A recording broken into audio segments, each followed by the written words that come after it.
Hello മക്കളെ, വിഷ്ണുമായ ടീച്ചറാണ്. അപ്പൊ ഇന്ന് നമ്മൾ ഡിസ്കസ് ചെയ്യാൻ പോകുന്നത് നമ്മളുടെ അവസാനത്തെ ഇല എന്ന് പറയുന്ന പാഠഭാഗത്തിലെ വളരെ പ്രധാനപ്പെട്ട ഒരു ചോദ്യമാണ്. അപ്പൊ നമുക്ക് കഥാപാത്ര നിരൂപണങ്ങൾ വളരെ പ്രധാനപ്പെട്ട ഒരു ചോദ്യമാണല്ലോ.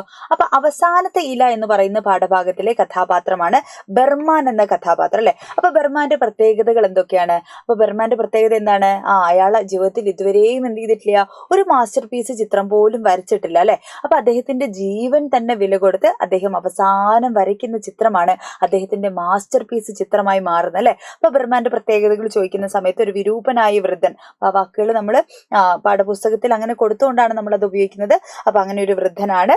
ഉപജീവന മാർഗത്തിനായി അദ്ദേഹം എന്ത് ചെയ്യുന്നു, ഒരു മോഡലായിട്ട് അദ്ദേഹം ജോലി ചെയ്യാണ്. തന്റെ മാസ്റ്റർ പീസ് ചിത്രം ഒരു നാൾ വരയ്ക്കും എന്ന് പറയുന്ന പ്രതീക്ഷയോടുകൂടെ കാത്തിരിക്കുന്ന ഒരു കഥാപാത്രം കൂടെയാണ്. ഒടുവിൽ തന്റെ ജീവൻ നഷ്ടപ്പെടുമെന്ന് ഉറപ്പുണ്ടായിരുന്നിട്ട് പോലും എന്ത് ചെയ്യാണ്, താൻ മകളെ പോലെ സ്നേഹിച്ചിരുന്ന, അല്ലെ, പെൺകുട്ടിക്ക് വേണ്ടി എന്ത് ചെയ്യുന്നു, രാത്രി മുഴുവൻ, അല്ലെ, മഞ്ഞ് മുഴുവൻ കൊണ്ട് ന്യൂമോണിയ ബാധിതനായിട്ട് പോലും എന്ത് ചെയ്യാണ്, ആ ചിത്രം മുഴുവനാക്കാൻ വേണ്ടി അദ്ദേഹം ശ്രമിക്കുകയാണ്.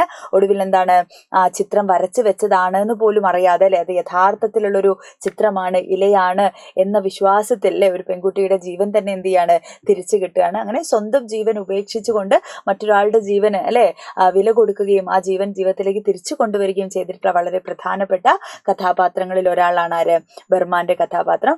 ഇതേപോലെ നമുക്ക് പാഠഭാഗങ്ങളൊക്കെ എന്ത് ചെയ്യണം, അടിപൊളിയായിട്ട് നമുക്ക് പഠിക്കേണ്ടതുണ്ട്. അപ്പൊ മക്കൾ എല്ലാവരും എന്ത് ചെയ്യുക, സൈലത്തിന്റെ ലൈവുകളൊക്കെ കാണുക, ഉഷാറായിട്ട് അടിപൊളിയായിട്ട് പഠിക്കുക.